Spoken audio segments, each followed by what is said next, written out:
Hello बच्चों, आज के इस वीडियो में हम स्फेरिकल मिरर्स के रे डायग्राम्स बनाने के लिए जो नियम हैं, जो रूल्स हैं, उनकी स्टडी करेंगे। इन रूल्स को फॉलो करके हम एकदम परफेक्ट रे डायग्राम बना सकते हैं बिना टाइम वेस्ट करे हुए। तो रूल 1 है, ray passing through the principal focus after reflection from mirror become parallel to the principal axis. मतलब रे आ रही है किसी एंगल से और वो मिरर से टकराने से पहले उसकी प्रिंसिपल फोकस से गुजरती है, तो मिरर पर टकराने के बाद, रिफ्लेक्शन के बाद वो प्रिंसिपल एक्सिस के पैरेलल हो जाती है। चलिए देखते हैं ये होता कैसे है। ये हमारा कॉन्केव मिरर है। कॉन्केव मिरर पर एक रे ऑफ लाइट या प्रकाश की किरण पड़ने से पहले वो इसके फोकस से गुजरी।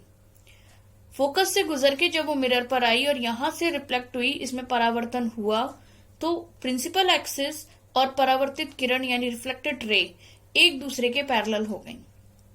सेम इसी तरीके से कॉन्वेक्स मिरर में एक रे कहीं दूर से आ रही है और वो हमारे मिरर पे पड़ रही है। उस रे का डायरेक्शन इस तरह से है कि अगर हम उस रे को मिरर के पीछे बढ़ाएं तो वो फोकस से गुजरती हुई हमें नजर आएगी।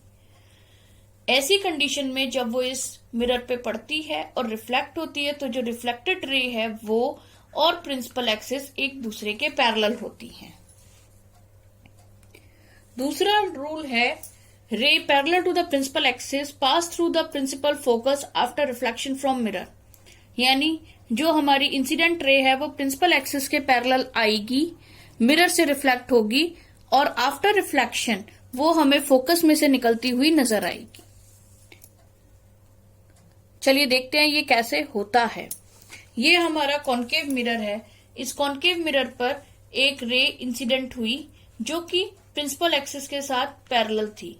वो जैसे ही इस पे इंसिडेंट होगी वो आफ्टर रिफ्लेक्शन फोकस में से गुजरेगी। और कॉन्वेक्स मिरर में एक पैरेलल रे ऑफ लाइट जब इस मिरर से टकराएगी वो एक ऐसे डायरेक्शन में रिफ्लेक्ट होगी कि जब हम उस रे ऑफ लाइट यानी रिफ्लेक्टेड रे को पीछे की तरफ बढ़ाएंगे तो वो फोकस में से गुजरती हुई नजर आएगी। यहां वो फोकस में से डायरेक्टली गुजरेगी, यहां वो हमें फोकस में से गुजरती हुई प्रतीत होगी क्योंकि यहां फोकल पॉइंट वर्चुअल है। ध्यान देने वाली बात यह है कि रूल 1 और रूल 2 एक दूसरे के बिल्कुल अपोजिट हैं। यानी अगर रे मिरर के पैरेलल आई है तो वो आफ्टर रिफ्लेक्शन फोकस में से गुजरेगी, अगर रे फोकस से जाके लगी है तो वो आफ्टर रिफ्लेक्शन पैरेलल हो जाएगी। ये दोनों एक दूसरे के उल्टे हैं और दोनों ही कंडीशंस ट्रू होती हैं। थर्ड रूल है, rays passing through center of curvature C reflects on the same path as it falls normally। Loss of reflection में था, नॉर्मल एक बनाई जाती है पॉइंट ऑफ इंसिडेंस के परपेंडिकुलर, तो सेंटर ऑफ कर्वेचर से गुजरने वाली रे नॉर्मली ही पड़ती है उस मिरर पे, इसलिए वो उसी पाथ पे रिवर्ट हो जाती है। चलिए देखते हैं ये कैसे होता है। ये हमारा कॉन्केव मिरर है। कॉन्केव मिरर पर एक रे ऑफ लाइट पड़ी जो मिरर पे लगने से पहले सेंटर ऑफ कर्वेचर यानी सी से गुजर कर आई। तो जब भी वो इस पे पड़ेगी मिरर पे, रिफ्लेक्ट होके वो उसी लाइन पर वापस लौट जाएगी क्योंकि ये 90 डिग्री का कोण बनाता है इस रिफ्लेक्टिंग सरफेस के साथ। ठीक, किसी भी जगह आप डाल लीजिए, यहां से आप यहां डाल लीजिए, ऐसी डाल लीजिए, ऐसी डाल लीजिए, जितनी भी infinite number of rays centre of curvature से गुजर के इस मिरर पे पड़ सकती हैं, वो सभी अपने ही पाथ पर वापस लौटेंगी।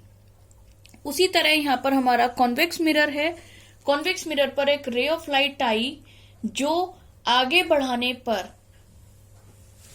सेंटर ऑफ कर्वेचर से गुजर सकती है, तो वो अपने ही पाथ पर लौट जाएगी।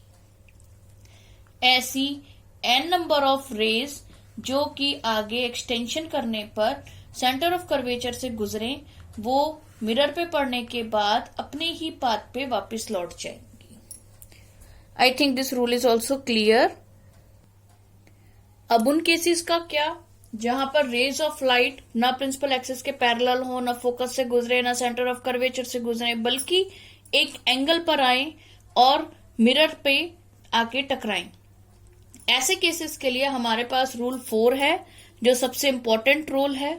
ये रूल कहता है कि rays incident obliquely at the pole reflects obliquely such that angle i is equal to angle r. मतलब अगर कोई भी रे ओब्लिकली आई है पोल पर तो वो ऑब्लिकली ही जाएगी, ना तो वो फोकस से गुजरेगी, ना सेंटर ऑफ कर्वेचर से, ना ही पैरेलल होगी प्रिंसिपल एक्सिस की। लेकिन वो लॉस ऑफ रिफ्लेक्शन का एक रूल फॉलो करेगी, जो रूल कहता है angle i is equal to angle r. चलिए देखते हैं ये रूल कैसे काम करता है। रेज आई जो कि ऑब्लिकली थी, ये वाली रे आई हमारी कॉन्केव मिरर पे, ना ये सी से गुजर रही है ना ये एफ से गुजर रही है, बिल्कुल अलग आई, मिरर पर किसी भी एक आर्बिटरी पॉइंट पे आके टकरा गई। हम सभी जानते हैं सेंटर ऑफ कर्वेचर से इस पॉइंट तक अगर कोई लाइन खींची जाए तो वो नॉर्मल होगी, तो हमने वो लाइन यहां पर ऐसी ये खींच दी। नॉर्मल और इंसिडेंट रे के बीच का एंगल आई, और सेम ऐसा ही एक एंगल आर बनाते हुए ये रिफ्लेक्ट हो जाएगी, so that angle i is equal to angle r. यानी तिरछी आई थी, तिरछी चली गई, ना ये सी एफ या पी से गुजरी, ना ये पैरेलल थी, तो ना ये सी एफ और पी से गुजरी, ना ये पैरेलल थी। ओब्लिकली आई, ओब्लिकली चली गई। सेम ऐसा ही अगर हम कॉन्वेक्स मिरर में करें तो एक रे कहीं से भी आई, मिरर पे टकराई, जो पॉइंट ऑफ इंसिडेंस था उस पॉइंट से लेकर सी के बीच में हमने एक लाइन खींची, उसे आगे की तरफ एक्सटेंड किया, ये हमारी नॉर्मल है। इस नॉर्मल के साथ इंसिडेंट रे का जो एंगल था वो आई था, सेम यही एंगल बनाते हुए ये आगे को रिफ्लेक्ट हो गई। ये एंगल आई और ये एंगल आर एक दूसरे के बराबर होंगे। अगर हम ये चारों लॉज का यानी रूल्स का ध्यान रखें, इन्हें फॉलो करें, तो हमारा कोई भी रे डायग्राम कभी भी गलत नहीं होगा। Thank you very much.